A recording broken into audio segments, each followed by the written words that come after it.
Hey everybody, it's Modern Refugee.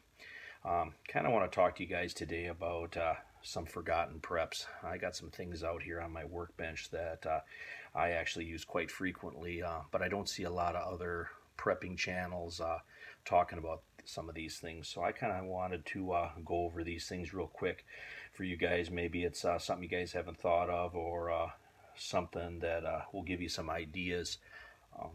As far as keeping in your preps.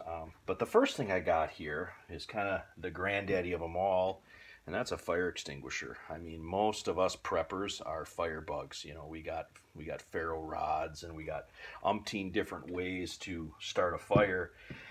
But I don't hear a lot of people talking about how you're going to put that fire out if something goes wrong. So, whether it's fire extinguishers or a fire blanket, or even a pound of salt on your stove. I remember quite well my grandmother always kept a pound of salt on the stove just in case she had a grease fire, and she'd dump salt on it to put it out. I watched that happen a couple of different times when I was very, very young. So there's going to be no fire department if SHTF happens to come and help us out if our fire pit gets out of hand, or if our Coleman stove malfunctions and tries to burn our house down. So we got to have something to kind of take care of that. So I think everybody should have a couple of fire extinguishers. If you're in an area where you're making fire, like my wood stove here, this guy hangs out by that spot. Same thing with a grill. If you're using a grill, you need to have a fire extinguisher at arm's length, because things can go sideways and things happen. So firefighting capability is a prep in my mind. So anyway, that's kind of the first one. And the second one I got here, another one I don't see mentioned very much. These are files, and these are the kind of files that I use to sharpen. The round ones for my chainsaw, that's the one I use for my chains, and I keep a couple files around because they're not that expensive.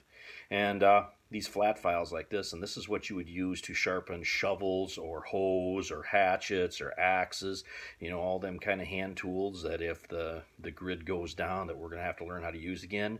This is the guy that keeps those up and running. So these are pretty inexpensive. They're anywhere between $4 and $10 depending on the quality of them. I just buy them at Walmart and use them hard and abuse them, and when I'm done with them I pitch them and get a new one. But that's kind of important. I always keep a few files around of a couple different shapes and sizes to sharpen stuff. The next thing is utility knife blades and utility knives.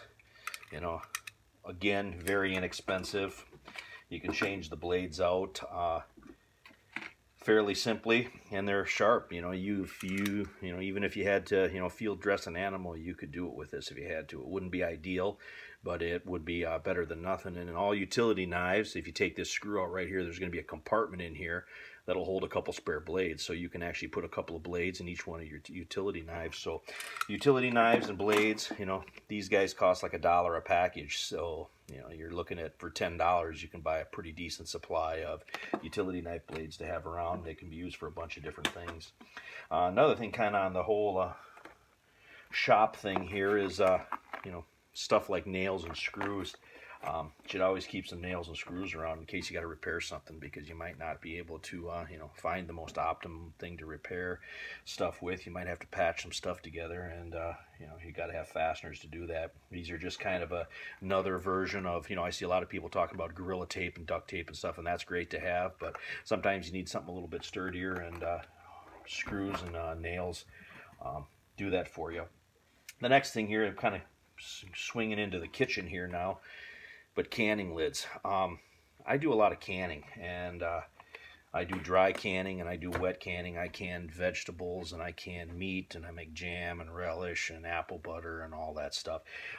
I can reuse the rims, and I can reuse the cans, but I can't reuse the lids. The lids are consumable, so I have to store these, and these aren't very expensive. They're anywhere between about $1.50 and $3 a package.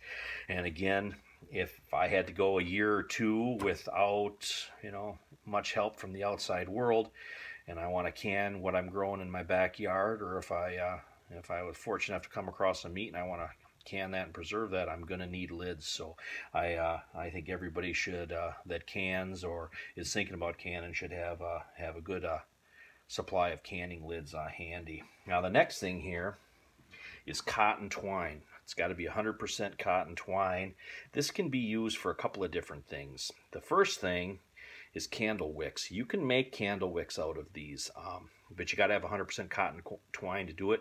And then if you got paraffin around, or if you've got Crisco around, you can make candle wicking out of this 100% cotton cord. So I always keep cotton cord around for that. But there's another thing that I use this for, is you can actually cook meat with this over an open fire.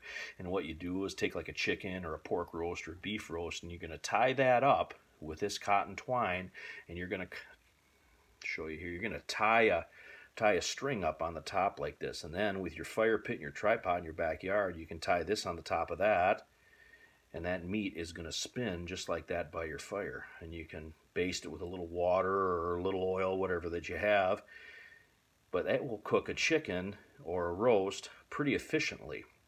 And you don't need any pots, you don't need any pans. You can do that with just this twine. So cotton twine, again, only $1 or $2 for a spool. 3 or 4 spools is going to last you a long time. It's a good prep to have. Another thing I don't see a lot of prepping related channels talking about, and that's stuff like this right here, motor oil, and the other fluids and stuff that keep your vehicle and your equipment running. You know, they don't make oil in my backyard, so I have to figure out a way to have oil here to keep my little bit of a power equipment running should something go sideways. So you know, motor oil, you know, your brake fluid, your transmission fluid, even things like WD-40, penetrating oil to keep you know, keep all your hand tools and stuff from rusting and working. It's kind of important. So I just kind of wanted to mention that. I don't see a lot of folks say, hey, you know, you know, the usual stuff people talk about in prepping channels, but I don't hear anybody say, hey, you know, maybe I should keep 30 quarts of oil around for, you know, SHTF. I don't think I've ever heard that on a prepping channel, so I kind of wanted to mention that, kind of throw that out here. And then the last thing is you know, I garden, so I've got you know, as big a garden as I can have here on my little place.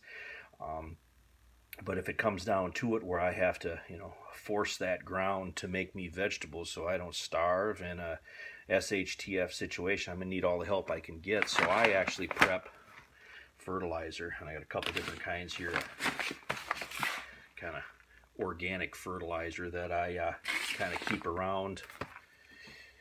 Keep these in my preps, you know, with everything else that I got out here that I'm going to use if something goes sideways. You know, I think fertilizer is important. You know, if I can't get the stuff to make my compost, or I can't go find myself black dirt, or if I'm kind of handicapped or my vegetables aren't growing, I got to have something to give them a little bit of a oomph, so to speak, so they grow. And I think fertilizer is kind of an important prep, especially if I'm growing my own vegetables. You know, you can save your seeds, and you can store seeds and stuff away, but if they don't like the soil they're in, that's not going to help you out much. And storing a little bit of fertilizer is kind of the simplest thing to remedy that. So I just kind of wanted to mention that. But anyway, these are just some of the few kind of forgotten preps here that I wanted to talk about and kind of show you guys what they are and how I use them. But anyway, I just want to say thank you to all my subscribers out there. I appreciate each and every one of you guys. I hope you guys are getting some information, a little bit of entertainment here from my videos. I do enjoy making them for you guys. If you got any questions, you can put them down in the comments. I'll try to answer them the best I can. But anyway, this is Modern Refugee. I hope you guys have a great evening.